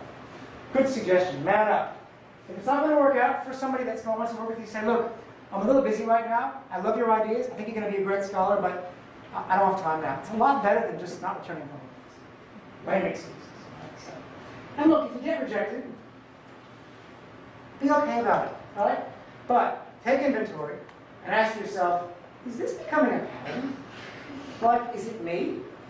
Like, am I being rejected because I'm just not very smart?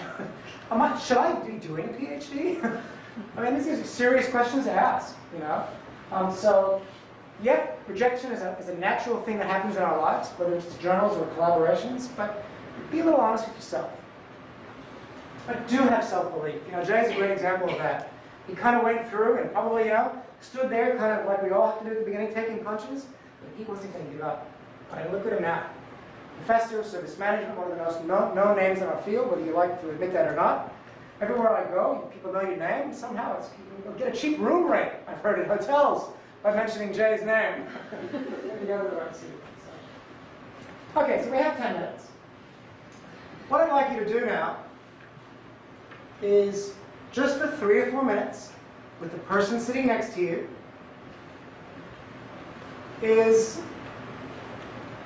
just talk a little bit about your own experiences about working together. Do you have 1 or 2 things that you'd like to share with the rest of us about experiences that you've had working together in research, particularly, or working together generally? And what we'll do is we'll just do that for about 3 or 4 minutes, and then for the last 5 minutes, I'll just pick a few people or ask you to raise your hand, and we'll just have a little bit of fun listening to some stories. Can you guys do that? Can you talk to somebody? Just for 3 or 4 minutes. It is a workshop. It's taken this long to have to make you guys do work.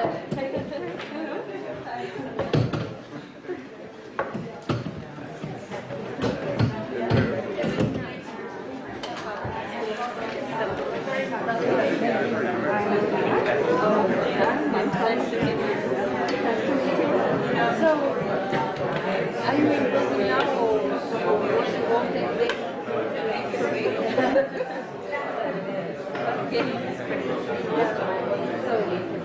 any experience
Very hard to use this,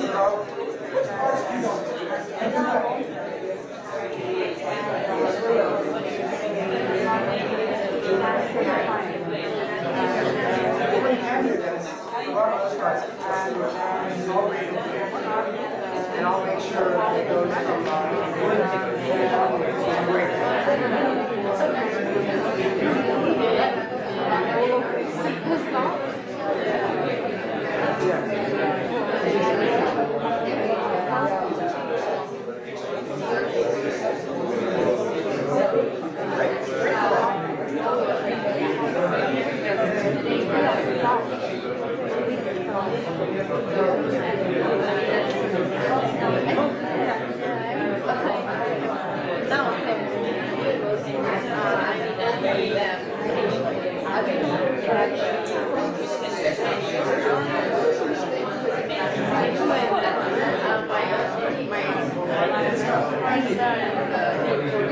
Okay, everyone.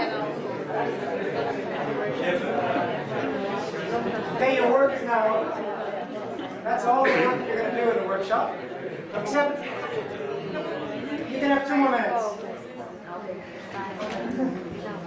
2 more minutes, sorry. Oh, anyway.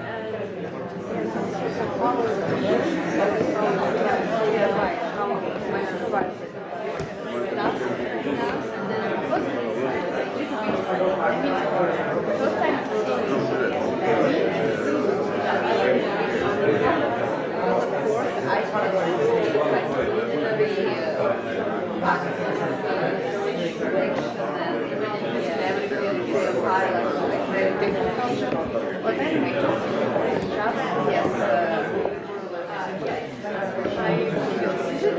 why it was they do that, and I did, and but yes, it was a time pressure. I mean, I can't sometimes. And also they are quite useful, and I am also and they are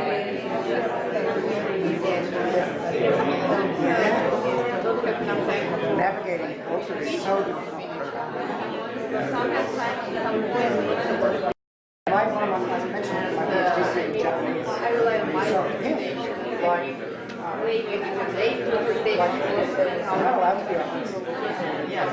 Very, very serious culture. It's like, dude, you gotta lighten up. You gotta lighten up. So, right, it's a good point. But I think we're all with cultural diversity now. Globalization's been around for a few years now. I need to finish. Okay, everyone. Can I just ask, I'd love to keep going, but I'm stopping us from drinks. If we go on past 3:30, I think 3:30 we do networking and something else. It's a chance to collaborate some more. Anybody want to just share, we'll get maybe 3 or 4 people just to share briefly a real kind of profound do and don't about research collaborations. You guys must have something good going on over here. You asked for 2 more minutes. No, we just discussed that first of all we shall maybe set the rules up front. Yes? And hear the responsibilities. Yep. Then we shall not to overpromise or promise. Don't overpromise. That's a really good point. Yeah. Or promise something that we cannot deliver. Yeah. And the third one. Good. No, excellent. Thank you. Group 1, ladies and gentlemen. Who else wants to go? Yep. Thank you. I think we have this also this one point, but I think most important that we make like the rules of the team. What is like you said before that when you said you have to answer as soon as possible, how long this time is? You have to like say that soon as possible is 1 day, and you have to make like rules for this group, and it should be like positive and motivating rules. Yep. We were talking earlier, just a minute ago, about some of the cultural challenges of making those rules. You know, like in some cultures, weekends, you still got to be answering emails within 24 hours. But in other places and other people, it wouldn't happen. So it's interesting challenges there. Thank you. Anybody else? Something from their experience want to share? Thank you. Okay, maybe for the don'ts, yeah. The don'ts, good. That's what I want. Okay, first is don't judge or don't provide kind of negative response if one of our team members have an idea or something that they have in mind, which is the idea maybe not that really good or correct, but we need to be positive and Yeah, be constructive, not destructive. Yeah, great. Good. Who else? You guys over here? Yeah, thank you. Yeah, we discussed the rules. Always be actively create trust, show ourselves as credible, Yep. to the team members. Yep. So how do you do that? Like to show the previous work and also be punctual, always be punctual, just at least our part of the work. Great. Yeah, great points. And also to show we are very nice to work with. Yeah. To show a nice personality. Right. I think how to create that trust is willing to help others. If like happen, if the member, if the team member have some difficulties to finish their part, and me, I happen to know that, and Yep. I should offer help to others willing to go to help others. Yep. That's a really nice thing to do, especially in those early days when you're trying to create some trust. And as Jay said, we're going extra, doing a little extra. It's great. Excellent. Let's do one more and then I have to finish. 2 remarks based on our discussion. First, about personal interactions. So Yep. Skype is better than emails. Yes. Yep. And second remark about time management and Yep. time pressure, which highly influence on the effectiveness of collaboration. So plan ahead what, who, and when Yeah. And do it should be realistically. done. And be realistic, yes. Because if you say you're going to meet at a conference or write a paper, it's not realistic. You know, it takes always longer, doesn't it? Yeah. Great, thanks. I wish we had more time, but that's good. And I think you guys got in the spirit, and I appreciate you doing that, getting in the spirit at the very end, putting you to work. So I'll just make some closing remarks. And by the way, this didn't look right to me. Anybody catch that? So I looked it up, and it's actually grammatically acceptable to write don'ts without apostrophe between the S. But grammatically, perfectly, there should be apostrophe between the S. Because it's do's and don'ts. Interesting. So I checked it out, and there's not a spelling mistake on that slide. I think I did that in the lounge, the Scandinavian Airlines lounge yesterday morning, 4 o'clock in the morning. All right, so I hope that we were all able to at least think a little bit and reflect, and hopefully this was a little bit softer session than the earlier ones, and I appreciate the fact that you guys, at least most of you stayed awake, which I appreciate. I hope you at least picked out one gem. Remember, that was my aspiration at the beginning. Just get one gem, hopefully. And finally, does anyone here want to work with me on the table? Thanks. Thanks, everyone.